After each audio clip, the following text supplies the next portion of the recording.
우리 하나님 말씀은 레위기 18장 1절에서 18절까지의 말씀입니다.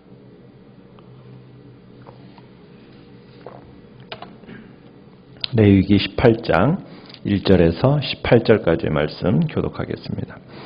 여호와께서 모세에게 말씀하여 이르시되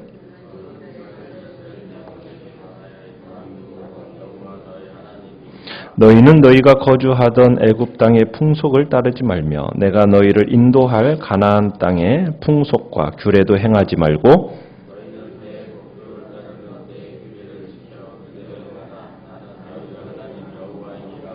너희는 내 규례와 법도를 지키라. 사람이 이를 행하면 그로 말미암아 살리라. 나는 여호와이니라.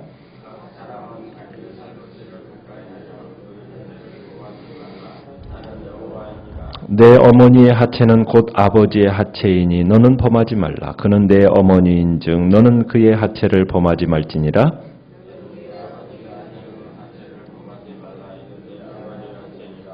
너는 내 자매 곧 내 아버지의 딸이나 내 어머니의 딸이나 집에서나 다른 곳에서 출생하였음을 막론하고 그들의 하체를 범하지 말지니라.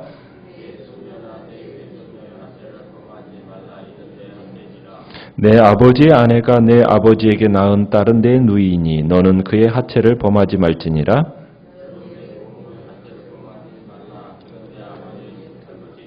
너는 내 이모의 하체를 범하지 말라. 그는 내 어머니의 살부치니라.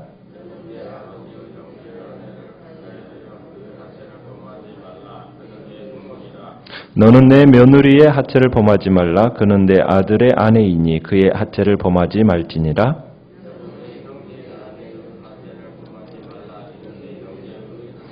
너는 여인과 그 여인의 딸의 하체를 아울러 범하지 말며 또 그 여인의 손녀나 외손녀를 아울러 데려다가 그의 하체를 범하지 말라. 그들은 그의 살부치니 이는 악행이니라. 너는 아내가 생존할 동안에 그의 자매를 데려다가 그의 하체를 범하여 그로 질투하게 하지 말지니라. 아멘. 오늘 말씀의 제목은 이방인들을 따르지 말라라는 제목으로 말씀을 나누고자 합니다. 레위기 18장은 주님의 백성들의 성윤리, 성규례를 기록하고 있습니다. 우리가 예수님을 만나고 믿어서 하나님의 자녀가 되는 순간 우리는 하나님 나라의 백성이 되죠. 하나님 나라의 백성이 되었다라는 것은 더 이상 이 세상 안에 살기는 하지만은 세상 왕국에 속한 자가 아니라는 말입니다. 따라서 우리는 세상 사람들과 다르게 살아야 할 필요가 있는 겁니다. 물론 어떤 문화는 우리가 이 땅에 사는 모든 불신자들과 공유해야 할 문화가 있긴 합니다. 그렇지만 어떤 것은 전혀 다르게 살아야 할 필요가 있는 겁니다. 그래서 사도 바울은 로마서 12장에서 이렇게 시작을 하죠. 그러므로 형제들아 내가 하나님의 모든 자비하심으로 너희를 권하노니 너희 몸을 하나님이 기뻐하시는 거룩한 산 제물로 드리라. 이는 너희의 드릴 영적 예배니라. 너희는 이 세대를 본받지 말고 오직 하나님을 기쁘시게 하는 선하시고 기뻐하시고 온전하신 뜻이 무엇인지 분별하여 그 뜻대로 이제 순종하는 길을 걸어가기를 주님은 원하시는 겁니다. 주님은 이 세대를 본받지 말라는 거예요. 세상과 다르게 살아야 할 이유가 분명히 있다라고 말씀을 하고 계시는 겁니다. 그래서 3절을 보시면은 이렇게 얘기하는죠. 너희는 너희가 거주하던 애굽 땅의 풍속을 따르지 말며 내가 너희를 인도할 가나안 땅의 풍속과 규례도 행하지 말고. 자, 이스라엘 백성들이 애굽 땅에서 나왔습니다. 애굽은 세상을 상징하는 거예요. 그렇기 때문에 애굽 땅에 살면서도 뭐 하지 말라고? 애굽의 풍속을 따르지 말아야 한다는 거예요. 하나님의 백성이 되었기 때문에 너희는 세상의 풍속을 따라서는 안 된다는 겁니다. 약속된 땅인 가나안 땅에 들어가 이제 정복하고 새롭게 문화를 만들어가야 할 땅이지 그 땅 가나안의 모든 문화를 그대로 받아들여서는 안 된다는 겁니다. 그래서 애굽의 풍속도 따르지 말고 가나안 땅의 풍속과 규례도 따르지 말라. 지금 명령을 하고 계십니다. 그럼 도대체 애굽 사람들, 가나안 사람들의 그 풍속, 특별히 성적인 풍속이 어떠했기에 하나님께서는 이스라엘 백성들에게 그 풍속과 규례를 따르지 말라, 모방하지 말라 이렇게 말씀하시는 걸까요? 한때 애굽 왕족 사이에서는 친족끼리 결혼이 보편화되어져 있었습니다. 또 애굽의 신들 중에 호루스라는 신이 있는데 이 호루스라는 신은 자기 어머니와 성관계를 가졌다. 이렇게 신화로 기록이 되어 있어요. 그래서 이 애굽 사회에서는 일각에서 근친상간이 성행했다라고 이야기가 됩니다. 거기다가 가나안의 이 성문화, 성생활이라는 것은 굉장히 문란했습니다. 우리가 뒷부분에서 이제 이 성적인 것에 대해서 계속 나오는 것 중에 하나가 동성애가 나오고 또 짐승과의 성관계가 나옵니다. 이런 것들을 금하게 되는데 이 가나안 문화 속에서는 이 성적인 것들이 만연해 있었던 거예요. 널리 퍼져 있었던 겁니다. 특별히 바알이라는 신은 암소와 성관계를 가졌다고 그래요. 또 엘이라는 신은 자기의 두 딸과 성관계를 가졌다고 합니다. 그런 이야기가 신화에 기록되어 있는 거예요. 그러니 그런 신화가 이런 가나안 백성들의 마음 속에 자연스럽게 스며들어가 있으면서 가치관으로 형성되어 있는 겁니다. 그것에 대한 죄의식이 없는 거예요. 신도 그러니까 신을 본받는 거죠. 그런 가치관이 그 문화 속에 스며들어 있는 거예요. 그러니까 이런 가치관 때문에 하나님은 이스라엘에게 가나안의 풍습을 답습하지 말라고 명하시는 겁니다. 거룩한 백성의 순수성을 지키기 위해서라도. 그래서 결국에는 하나님이 가나안을 정복할 때 어떻게까지 얘기하십니까? 그 족속들을 진멸하라는 거예요. 진멸하라는 거예요. 왜? 그것이 조금이라도 혹시 혹여라도 이 이스라엘 백성들에게 영향력을 미칠까 봐. 그래서 하나님은 진멸하라고까지 명령을 내리신 겁니다. 우리가 주변의 불신자들과는 다르게 살아야 됩니다. 우리는 소금과 빛으로서 이 땅 가운데 살아가야 됩니다. 그냥 똑같이 살아서는 안 됩니다. 똑같이 섞여 사는 것을 세속화라고 얘기하거든요. 우리는 세상 속에 살지만 세상 사람들처럼 먹고 마시고 입고 또 문화를 공유하는 측면이 있기는 합니다. 그러나 세상의 죄의 문화, 악의 문화가 그 속에 들어있기 때문에 이런 것들을 우리는 분별해내야 됩니다. 분별해서 하나님의 뜻이 무엇인지 그것을 분별해내면서 그 뜻에 순종하고 세상의 악의 문화와 죄의 문화는 거절해야 되는 거예요. 다르게 살 줄 알아야 되는 겁니다. 그것을 통해서 그리스도인은 그리스도인이 되어지고 하나님의 백성다운 백성이 되어가는 겁니다. 이것이 어떻게 보면 오늘 본문의 핵심이에요. 그래서 4절, 5절 우리 다시 한번 읽어봅시다. 4절, 5절 시작. 너희는 내 법도를 따르며 내 규례를 지켜 그대로 행하라. 나는 너희의 하나님 여호와이니라. 너희는 내 규례와 법도를 지키라. 사람이 이를 행하면 그로 말미암아 살리라. 나는 여호와이니라. 아멘. 자, 여기서 강조되는 게 뭡니까? 내 규례, 내 법도. 이게 강조가 되고 있죠. 그러니까 하나님이 우리에게 주시는 규례가 있다는 거예요. 우리는 뭘 붙들고 살아야 되는 겁니까? 이 하나님의 규례, 하나님의 법도를 붙들고 살아야 되는 거예요. 하나님이 우리의 삶에 주시는 원칙이 있는데 우리 그거 붙들고 살아야 한다는 겁니다. 우리는 하나님 앞에서 거룩하신 하나님이 우리를 제사장 나라요, 거룩한 백성으로 부르셨지 않습니까? 이 부르심은 하나님의 말씀에 순종이 전제가 되어지는 거예요. 그러니까 이스라엘이 여호와의 거룩한 백성이 되기를 원한다면 무엇에 순종해야 되는 겁니까? 하나님의 이 법도와 규례, 이 말씀에 순종해야 되는 겁니다. 하나님은 이스라엘이 주변 나라 백성들의 가치관, 풍습을 따르지 말고 율법에 순종할 것을 요구하고 계시는 겁니다. 특별히 이 성적인 문제에 있어서는 하나님께서 절대적인 순종을 요구하고 계시는 거예요. 왜냐하면 죄가 세상에 들어오면서 제일 먼저 가장 심하게 파괴한 게 뭐냐면 성입니다. 이 성윤리를 죄가 가장 심하게 파괴를 시켜버렸어요. 그렇기 때문에 우리는 타락 이전에 그 가치관을 추구하며 살도록 부르심을 받은 주의 백성입니다. 그렇기 때문에 그 어떤 영역에서보다도 이 성적인 부분에 있어서는 경건한 생활이 필수적이라는 거예요. 사람의 마음에 이렇게 죄악된 마음으로 말미암은 이 성적인 열망들이 하나님의 그 율법 아래에서 통제 아래에 있어야 된다는 겁니다. 그러면서 하나님과의 이 관계는 순종을 통해서 강화되어야 됨을 이야기합니다. 그래서 5절을 보면은 이렇게 얘기해요. 너희는 내 규례와 법도를 지키라. 사람이 이를 행하면 그로 말미암아 살리라. 육체적으로 살 뿐만 아니라 영적으로 살게 되는 것, 이게 하나님의 말씀을 행함으로 우리가 살게 된다는 거예요. 생명을 얻게 된다는 겁니다.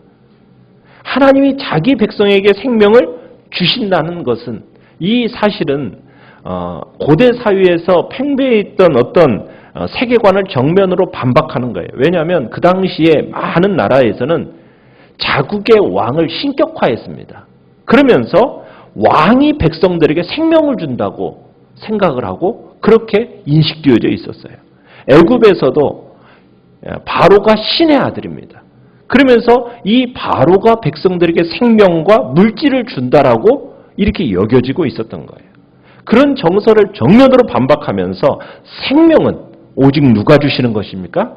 하나님만이 주신다라는 것을, 주실 수 있다라는 것을 지금 얘기하고 있는 겁니다. 우리의 생명을 어떻게 함으로 얻을 수 있다고요? 하나님의 말씀에 순종함으로. 그 말씀대로 삶으로 말미암아 하나님의 안에서 생명을 얻을 수 있게 된다는 것. 이게 레위기의 가르침입니다.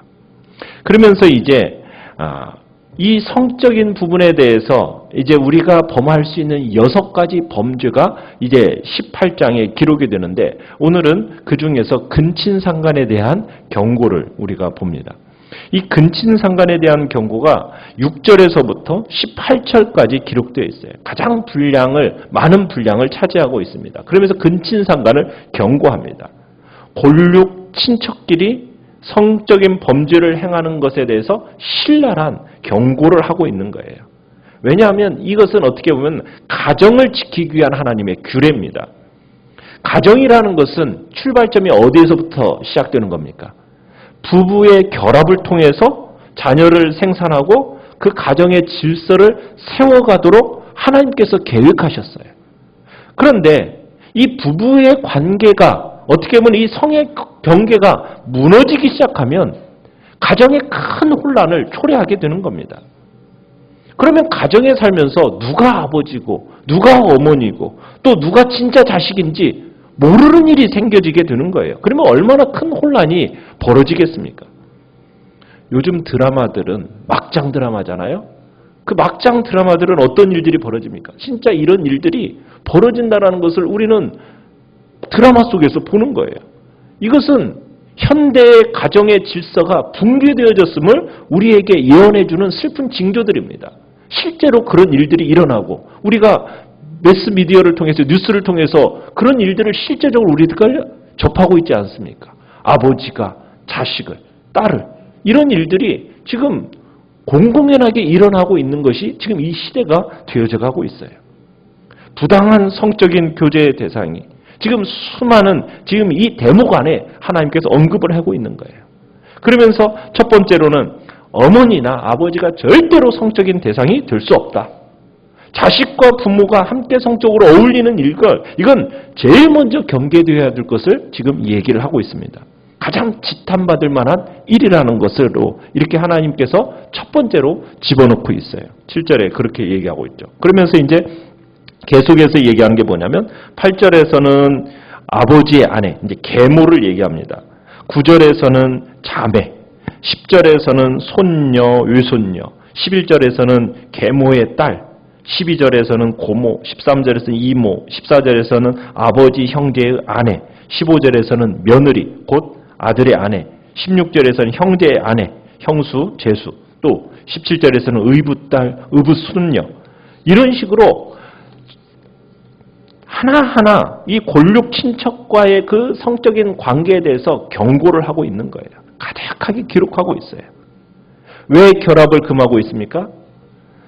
뭐 사람들은 유전학적인 어떤 이유를 들면서 설명하려고 합니다. 뭐 근친과의 결혼을 하면 유전자 중에서 뭐 열성 유전자들이 결합해서 결국은 장애의 알을 낳을 가능성이 많기 때문이다. 뭐 그것도 옳은 이야기이긴 합니다. 그런데 하나님의 말씀은 어떤 유전학적인 이야기를 하려는 것이 아니라 여기는 신학적인 이유가 있는 거예요. 나는 여호와 너의 하나님이다. 내가 너의 하나님이고 거룩한 하나님이기 때문에 골육 친척을 범하는 근친상간은 거룩하지 못하다. 그러니 너희들은 이렇게 행해서는 안 된다. 인류가 처음 번창할 때는 아담과 하와가 처음 이제 창조되어지고 그 이후에는 아들과 딸들밖에 없었잖아요. 그러니까 그때는 서로 결혼해서 번성해야 했습니다.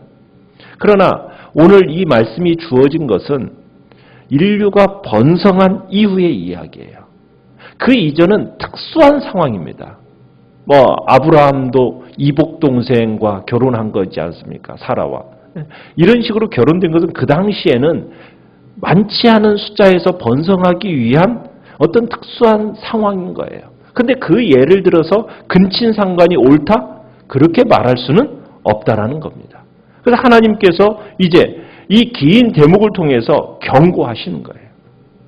또 특별히 고대 사회는 핵가족 제도가 아니라 대가족 제도잖아요. 다 같이 모여 사는 대가족 체제였어요. 그래서 대가족이 좁은 공간 안에서 어울려 살다 보면 이런 범죄가 보편화되어 있었다라는 거예요.